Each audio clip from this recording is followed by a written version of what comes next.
Hey, what's up guys?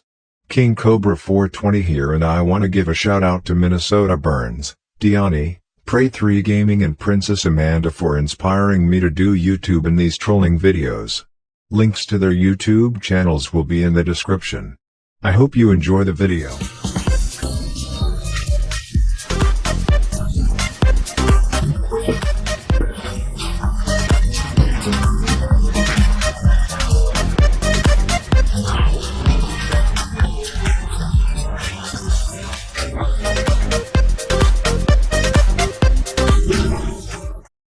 Time for the most scariest true stories on the internet. Shout out to Tyani for the background stream.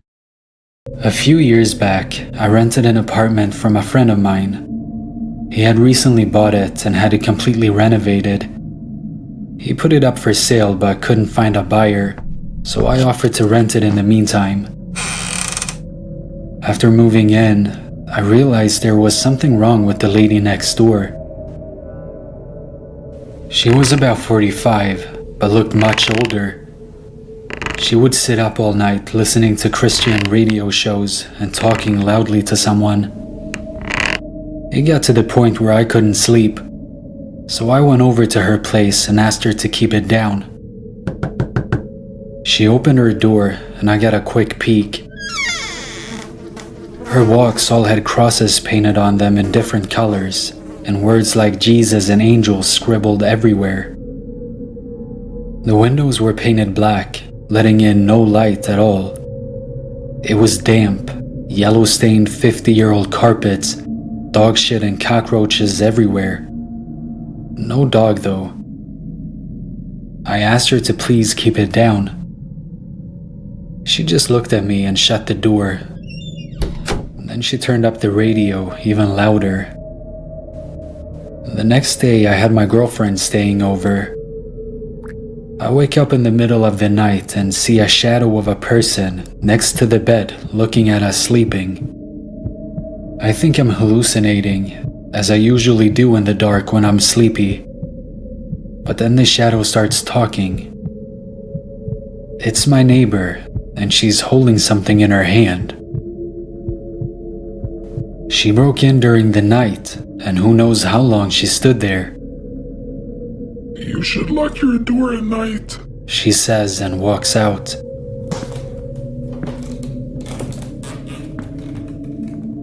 The next morning, I hear someone making strange noises below my bedroom window. It's my neighbor, talking to herself in tongue. She has a plastic bag in her hand, with her rotting, dead dog inside. It's hot as hell outside, and I can smell death from the bag. At this point, I'm scared shitless. She's obviously very insane. I go upstairs and knock on another person's door and ask what the hell is going on. The guy is as scared as me. Apparently, she broke into his apartment one evening as well, while he was watching TV with his kids.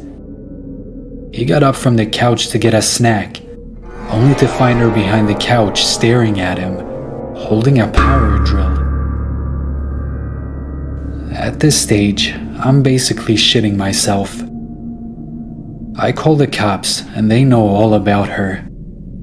Apparently, she's a violent schizophrenic, and she hasn't taken her meds, but they can't force her or enter her apartment without permission because she owns it. The only thing they can do is get her when she goes outside. I sit up for the next 2 days, waiting for her to run out of cigarettes. When I hear her leave at 2 a.m. to go across the road to the 7-Eleven, I call the cops.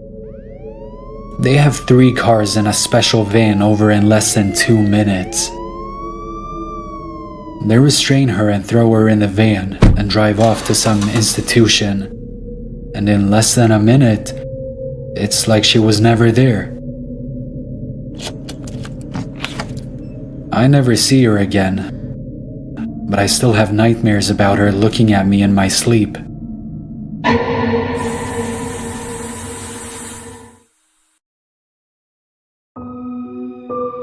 I was a total video game addict. I would play it from day till night.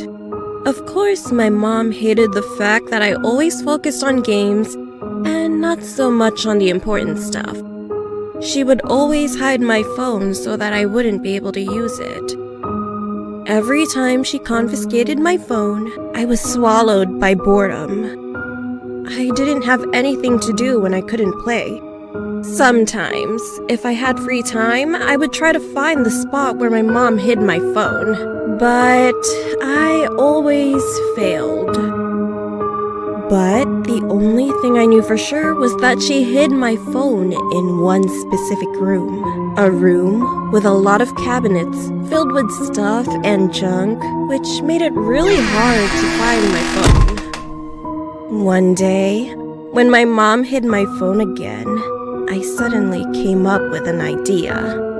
I asked myself why I hadn't thought of secretly recording her to see where she hid my phone, so that when she was finally done hiding it somewhere, I could go inside and watch the footage. Then, I could finally get my phone back for good. So, I finally got my phone back, mainly because I needed it for means of communication while in school. Once I got home, I purposely made my mother annoyed until she confiscated it from me. And that's exactly what she did. But before she confiscated it, I quickly put the camera inside the room when she didn't notice.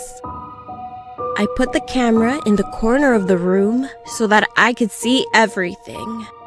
I was really excited to know where her secret hiding place was. Finally, she came out of the room, which meant she finished hiding it. When she was finally gone, I went inside the room and grabbed my camera. I quickly played the video. At first, I looked at the duration of the video. It was 7 minutes long. It must have taken a lot of time for her to hide it. I started to skip until I could see my mom inside the room. I skipped for about 6 minutes, but she still wasn't shown on the screen. I was confused. But I told myself that maybe it happened in the first 3 minutes and I missed it. I went to the beginning of the footage again, but failed to find it. I was growing impatient. I played the whole video even though it was long. I finally reached the last few minutes of the video, where I went inside the room to get the camera, but my mother was still not shown. I was really confused. Why wasn't she in the video? But I was clearly in the video when I came in to get the camera. I was getting pretty scared at that point. In person, I saw my mom enter and exit the room with my own 2 eyes. Maybe the camera failed to capture it, but that's impossible.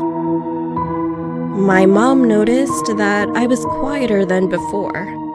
I was stressed and my eyebrows were furrowed. My mom asked me what was wrong. I got my camera and showed her the footage. I explained it to her as well. She said that maybe the camera cut out the footage, but something was really wrong here.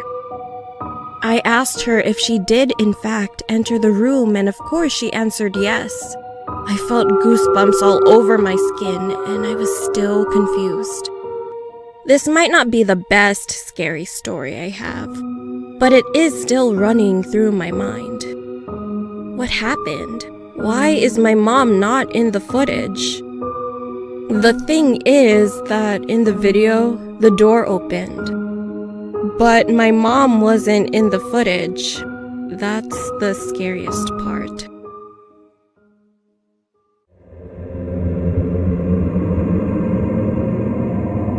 When I was around 14 years old, I always went on the internet, and I had this app called Discord. After a while of having Discord, I met a boy named Luke. We started talking for a while, and one day, he asked me what I looked like. Without thinking, I sent him a picture of me. He told me that I was beautiful and that he loved my long dark hair and how I did my eyeliner. I just said thanks, thinking nothing of it. Around a week later, he told me that he loved me, and I felt the same way about him. We had so much in common. Luke was very good looking too. He had a different style from normal people. He wore a mask and always wore the color black. A while later, I realized it started becoming too much for me. He would always ask me personal questions like where I lived, and I told him I lived in California. He also lived in California and said he wanted to run away and meet me. He said that our relationship was going to get real. We kept talking every day, and he got so overprotective and would text to me every few minutes. One day, I was home alone because my parents were on a trip to celebrate their 20th anniversary. I didn't mind until it became nighttime. It was so dark outside, and it gave me the chills. I decided to close all the windows and make sure that the doors were locked. I sat in my living room and watched some TV. After around 20 minutes, I heard a knocking sound coming from the window behind me. I realized I didn't pull the blinds over it and that some kids were probably playing tricks on me. I got up and went to the window. As I got closer, my